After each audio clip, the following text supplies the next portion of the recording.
안녕하세요. 집요한 리뷰 클로이뷰의 클로이입니다. 오늘은 100만원대부터 800만원대까지 다양한 가격대의 루이비통 미니백, 그 중에서도 나노 시리즈 사용 후기를 준비했습니다. 크기, 무게 등의 전반적인 디테일을 시작으로 착용샷, 장점, 단점, 수납력, 최종 후기 순서로 진행될 예정인데요. 내돈내산 후기를 아주 솔직하게 공유했거든요. 구입을 망설이거나 고민 중인 분들은 이 후기를 꼭 끝까지 보시면 좋을 것 같아요. 그럼 오늘의 리뷰 시작하겠습니다.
나노스피리는 제가 정말 좋아하는 가방입니다. 제 건 구형이고요. 저는 이 구형 사이즈가 신형보다 훨씬 마음에 들어서 앞으로도 구형으로 계속 소장할 계획입니다. 탑핸들이 있기 때문에 토트로도 가능하지만 제 키 169 기준으로 볼 때 토트로 들면 살짝 없어 보여요. 가방이 너무 작아서 아이 장난감 들고 다니는 것 같기도 하고 핸들이 손에 들어가긴 하지만 넣고 빼는 것이 쉽고 자유롭지는 않아요. 아마 손이 좀 통통하거나 크신 분들은 이조차도 어려우실 수 있습니다. 탈부착 불가능한 스트랩도 토트로 사용하기에 불편한 요인 중 하나예요. 숄더로도 가능은 하지만 역시나 너무 작은 크기 때문에 저는 크로스로 주로 사용합니다. 크로스로 착용했을 때 걸리는 것 없이 몸에 착 붙이고요. 가볍고 보기보다 수납도 많이 돼요. 저는 루이비통 캔버스가 어느 옷에나 컬러 매칭하기가 편해서 개인적으로 좋아하는데요. 나노스피리 역시 여기저기 데일리룩에 아주 잘 어울리고 수납력이 좋아서 저의 필수품을 가지고 다니기에 딱 좋아요. 탑지퍼가 있어서 안전하기도 하고요. 나노 노엘을 구입하기 전까지 저의 최애 데일리백 중 하나였습니다.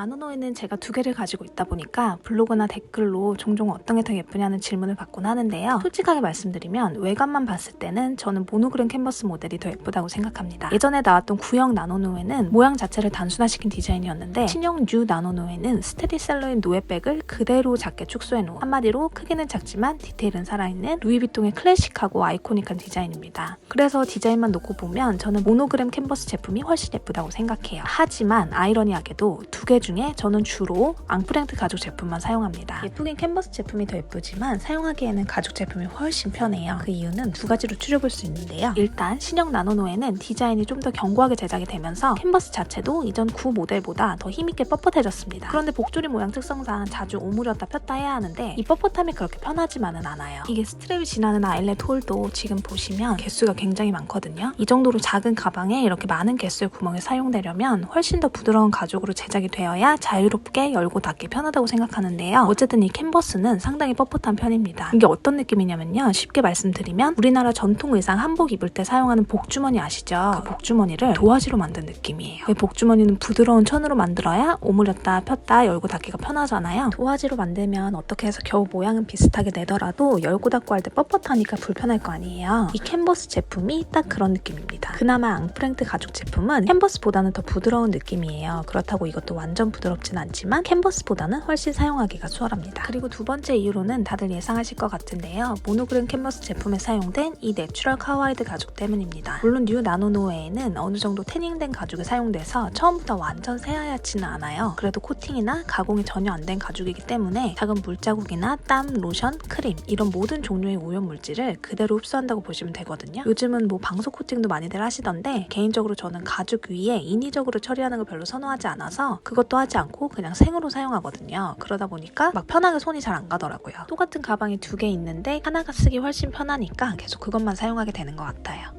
어쨌든 저는 지난 겨울 내내 이 앙프랭트 나노노에를 정말 편하게 잘 사용했습니다. 저는 깔끔하게 잠기는 형태의 가방을 선호해서요. 입구가 이렇게 열린 나노노에는 사실 제가 좋아하는 스타일은 아닌데요. 이건 진짜 쓰기 편하더라고요. 아까 무게 보셨죠? 가죽이지만 캔버스 제품과 크게 차이가 없는 매우 가벼운 가방이고요. 탑 핸들도 있고 크로스로도 편해서 가장 큰 단점인 오픈형 입구를 제작한 이너백으로 나름 단점을 보완해서 사용하고 있습니다. 그리고 나중에 제가 영상으로 제작하려고 계획 중인데 이 가방이 산지 얼마 안 돼서 옷에 이염이 됐었거든요.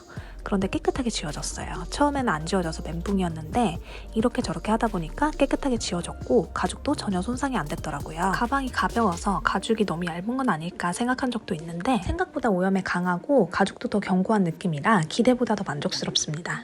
참고로 이 스트랩은요. 아무렇게나 하다 보면 이렇게 종종 위로 치솟아요. 이럴 때는 그 안쪽에 있는 끈을 방향을 밑으로 향하게끔 해서 돼지코를 조여주시면 이게 밑으로 이렇게 잘 떨어집니다. 조일 때 잘 맞춰주시면 돼요.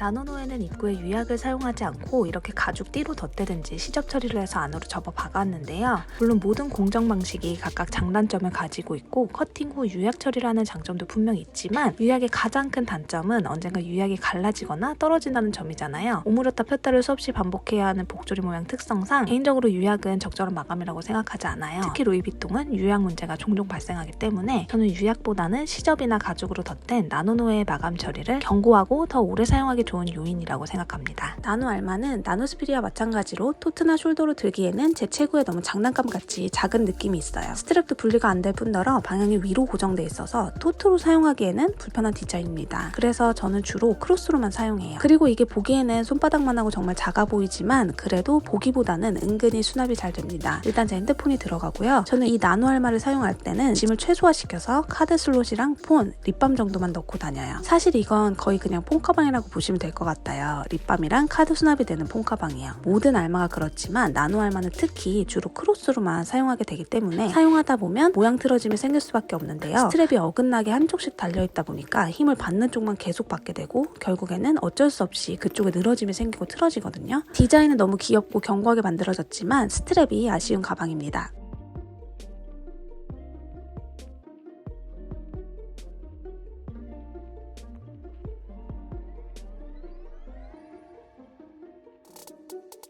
카피신은 일단 예뻐요. 그리고 루이비통에서 루이비통의 대표적인 가방으로 열심히 밀고 있는 가방입니다. 샤넬백 하면 클래식이 떠오르듯이 루이비통 가방 하면 일반적으로 트렁크 여행 가방, 스피리 같은 캔버스를 떠올리잖아요. 루이비통이 어느 순간부터는 그걸 싫어하는 것 같아요. 점점 캔버스 가방의 비중도 줄이고 진입 장벽을 높이려는 듯이 가격도 말도 안 되게 올리고요. 루이비통에서 이미지 변신을 하고 싶어서 억지로라도 끌고 올라가는 가방 중 하나가 카피신인 것 같습니다. 저는 개인적으로 카피신은 가격 대비 단점이 많은 가방이라고 생각하는데요. 이 미니 사이즈만큼은 예외라고 생각해서 하나 구입했었습니다. 정말 예뻐서 갖고 싶었어요. 카피신은 중고 감가가 특히 정말 큰데 미니 사이즈가 그나마 가격 방어도 가장 잘 되는 편입니다. 카피신은 예쁘지만 솔직히 그렇게 사용하기 편리하지는 않은데요. 그 이유 중 하나는 바로 이 스트랩을 거는 고리의 위치 때문입니다. 이유는 정확히는 모르겠는데 카피신 미니백 중 일부는 스트랩을 거는 고리가 밖에 달려있고 일부는 이렇게 한쪽씩 어긋나게 안쪽에 달려있어요. 그러다 보니 스트랩을 연결하는 게 쉽지 않은데요. 그렇다고 아예 계속 달아놓고 사용하면 저 부분에 유약과 안감이 오염되고 손상되게 뻔하거든요. 그래서 저는 이 스트랩의 고리의 위치가 참 아쉽습니다. 추측컨대 카피신 중에서도 클래식 라인은 이렇게 안쪽에 고리가 어긋나게 달리고 한정판 시즌 제품은 고리가 밖에 달린 것 같더라고요. 근데 또 그렇지 않은 것도 있어서 정확한 기준은 저도 잘 모르겠어요. 어쨌든 고리가 이렇게 안에 있는 건 사용하기 불편합니다. 카피신이 불편한 또 다른 이유 중 하나는 덮개 잠금 방식 때문입니다. 카피신은 지퍼나 단추 같은 별도의 잠금 장식 없이 플랩 뚜껑으로 덮는 방식인데 이게 사용할 때마다 열고 닫아야 하고 그마저도 미니 사이즈는 핸들에 걸려서 열고 닫는 게 그리 편하지만은 않더라고요. 그리고 내부가 반으로 나뉘어 있어 수납에 제한이 생기는 디자인입니다. 하지만 이런 단점들을 감수하고서라도 소장할 만큼 흔하지 않고 귀엽고 깜찍한 가방이에요. 가죽도 굉장히 두껍고 탄탄하고 좋은 가죽을 사용했습니다. 대신 각이 딱 잡히는 고시감이 있는 가죽이 아니기 때문에 사이즈가 크면 클수록 각 무너짐이 생깁니다. 또한 입구 유약 부분에 갈라짐이 생길 수 있다는 점도 미리 참고하시면 좋을 것 같아요. 카피신 구입을 고민하는 분들은 중고 명품 사이트에 들어가셔서 사용감 있는 오래된 카피신을 한번 보세요. 저렇게 가방이 변해도 내가 충분히 애정을 가지고 사용할 수 있는지 미리 사용감 있는 모습을 보고 구입 결정을 하시면 후회 없는 구입을 하실 수 있을 거예요.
오늘 보여드린 5개의 가방 중에 제가 가장 많이 자주 사용한 가방은 앙프랭트 나노노에입니다. 나노노에를 구입하기 전에는 나노 스피디를 가장 잘 사용했었는데요. 내추럴 카와이드 가죽보다 관리가 쉽고 쓰기 편한 앙프랭트 가죽에 손이 훨씬 많이 가더라고요. 나노노에의 오픈형 입구가 단점이긴 하지만 어떤 면에서는 오픈형이라 더 쓰기 편한 점도 있어요. 입구도 넓어서 쉽고 빠르게 물건을 넣고 뺄 수 있더라고요. 구할 수만 있다면 구형 나노 스피디도 추천합니다. 여기저기 어디에나 멜 수 있는 실용적인 미니 사이즈의 크로스백이에요. 신형은 구형보다 사이즈가 많이 작아져서 귀엽긴 하지만 실용적인 면에서는 다소 떨어질 거예요. 카피신은 예쁘긴 하지만 가격 대비 그리 실용적인 가방은 아닌데요. 그래도 샤넬이 너무 흔해져서 싫고 적당히 고급스러우면서 좀 더 유니크한 경조사용 가방을 찾고 계신다면 카피신 미니를 추천합니다. 외출해서 다니다 보면 샤넬은 정말 자주 보는데 카피신 미니는 잘 안 보이거든요. 수납이 많이 되는 건 아니라서 데일리로 매일 쓰기엔 적합하지 않지만 경조사 때 포인트로 사용하기에는 너무 예쁜 가방이에요. 핸들도 견고해서 토트로 사용하기 매우 좋아요. 나노노의 모노그램은 예쁘긴 하지만 같은 가방을 2개 가지고 있는 입장에서 손이 덜 가는 가방입니다. 저처럼 깔별로 2개 사지 않고 이거 하나만 구입하신다면 아마 제가 앙프랭트를 사용하듯이 편하게 잘 사용하실 수 있을 거예요. 애초에 물자국이나 얼룩 등을 크게 신경 쓰지 않는 쿨한 분들은 모노그램을 선택하셔도 좋을 것 같네요. 예쁘긴 정말 예쁩니다. 나노 알마는 거의 폰을 넣으면 꽉 차는 크기라 자주 사용하지는 않지만 이제는 구할 수 없고 희귀한 거라 그냥 소장하고 있습니다. 솔직히 그렇게 쓸모있는 실용적인 가방은 아니에요. 이렇게 해서 100만원대부터 800만원대까지의 루이비통 미니 사이즈 가방을 살펴봤어요. 제가 주로 미니백들 위주로 사용하다 보니 아직 리뷰하지 않은 작은 사이즈의 가방이 여전히 많은데요. 다음에는 나노 사이즈보다 살짝 더 큰 크기의 미니백 후기를 준비하겠습니다. 구독과 알림 설정을 해두시면 놓치지 않고 다양한 리뷰를 보실 수 있을 거예요. 시청해주셔서 감사합니다.